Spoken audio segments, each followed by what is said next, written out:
Ngobras, ngobrol bareng spesialisnya. Hai Sobat Bunda, bertemu kembali di acara Ngobras, ngobrol bareng spesialisnya. Sehangat keluarga. Bersama saya Dr. Aryani, spesialis kandungan, dengan narasumber kita hari ini dengan Dr. Mani, spesialis anak. Apa kabar Dr. Mani? Baik dokter, apa kabar dokter? Sehat selalu ya. Sehat selalu. Sekarang kita ngobrol-ngobrol ya. Siap dok. Ya. Ini kita sering lihat di masyarakat tentang di IG juga, di medsos gitu, tentang ASI gitu ya, Dek ya. Kita sering dengar apa itu cukup ASI, saya bilang itu ya, cukup ASI. Apa sebenarnya cukup ASI itu bagaimana sih Dokter Manik? Ya, oke. Jadi cukup ASI itu artinya bayi mendapatkan asupan air susu ibu ya yang memadai ya untuk menunjang pertumbuhan dan perkembangannya optimal. Seperti itu dok. Nah sekarang kenapa kita harus memperhatikan kecukupan ASI itu? Apa sebenarnya manfaat ASI itu apa sih, Dokter Mani? Ya, nah ASI di sini merupakan zat yang sangat luar biasa sekali ya Bunda. ASI merupakan sumber nutrisi terbaik untuk bayi ya, karena kandungan nutrisinya paling lengkap dan paling sesuai untuk kebutuhan bayi, terutama di 6 bulan pertama kehidupan.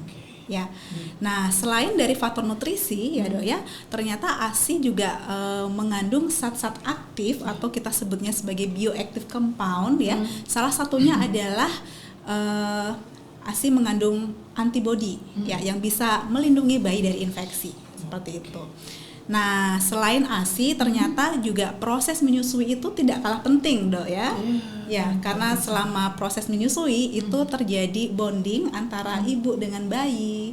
Kemudian untuk bayi sendiri secara psikologis akan merasa lebih nyaman ya, tidak rewel karena kebutuhannya terpenuhi. Dan ternyata dengan menyusui itu merupakan salah satu stimulasi perkembangan ya, perkembangan. Karena selama menyusui itu bayi kan menggunakan otot wajah, banyak otot wajah, dan terjadi koordinasi otak di situ ya, sehingga membuat bayinya lebih pinter. Jadi beda kalau bayi itu menyusu minum melalui DOT seperti itu. Beda itu ya. Beda. Ada pengaruhnya juga ya terhadap situ ya. Oke. Jadi benar banget ya Bun. ASI dan proses menyusui itu sangat penting ya. Saya tuh anak 3, ketiganya full ASI tuh Dokter Mani. Hebat dokter. Keren nih Dokter Aryani ya Bunda. Dokter Mani bisa sharing ya, apa tanda-tanda bayi itu cukup ASI? Ya, oke. Jadi tanda bayi cukup ASI itu ya Bunda, kita bisa lihat yang pertama dari frekuensi buang air besar dan buang air kecilnya cukup ya. Contoh misalnya bayi usia 1 hari ya itu minimal buang air kecilnya 1 kali dalam sehari. Usia 2 hari 2 kali dalam sehari, 3 hari 3 kali dan seterusnya sampai usia di atas 5 hari itu sekitar 6 kali dalam sehari. Gitu. Ada itu ya. Dan juga urinnya juga berwarna jernih, tidak pekat ya. Nah, setelah menyusu itu bayi akan terlihat puas ya, tidak rewel ya. Dan payudara ibu yang sebelumnya penuh itu akan terasa kosong, lebih lembek seperti itu. Nah, yang paling penting nih Dok ya, harus diperhatikan bahwa terjadi peningkatan berat badan bayi itu harus sesuai dengan target. Gitu. Oke, jadi ada signifikan dari pertambahan berat badan itu ya. Betul. Sesuai dengan kurva pertumbuhan. Jadi ada kurva pertumbuhan ya. Okay. Nah, itu tanda cukup ASI Dokter Mani. Kalau misalnya tanda kalau kurang ASI itu gimana? Oke, jadi tanda-tanda bayinya kurang mendapatkan ASI ya. Tanda yang perlu Bunda waspadai adalah yang pertama, terjadi penurunan berat badan bayi secara signifikan ya dok ya. Contoh misalnya di usia 3 hari itu berat badan bayi itu turun lebih dari 10% dari berat badan lahir. Gitu ya. Atau di usia 10 sampai 14 hari berat badan bayi belum mencapai berat badan lahir. Ya.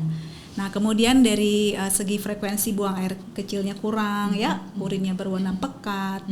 Kemudian bayinya tampak rewel terus, tidak puas ya walaupun setelah menyusui ya.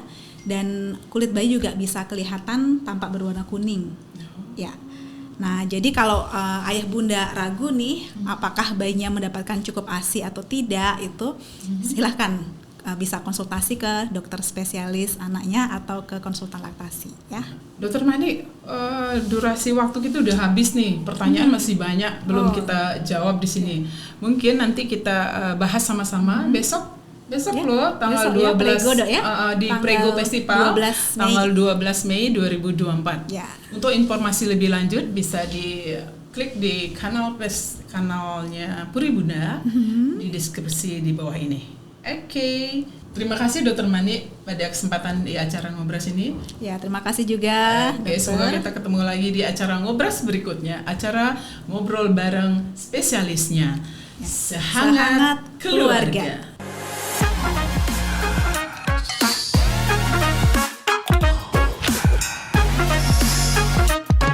Ngobras, ngobrol bareng spesialisnya.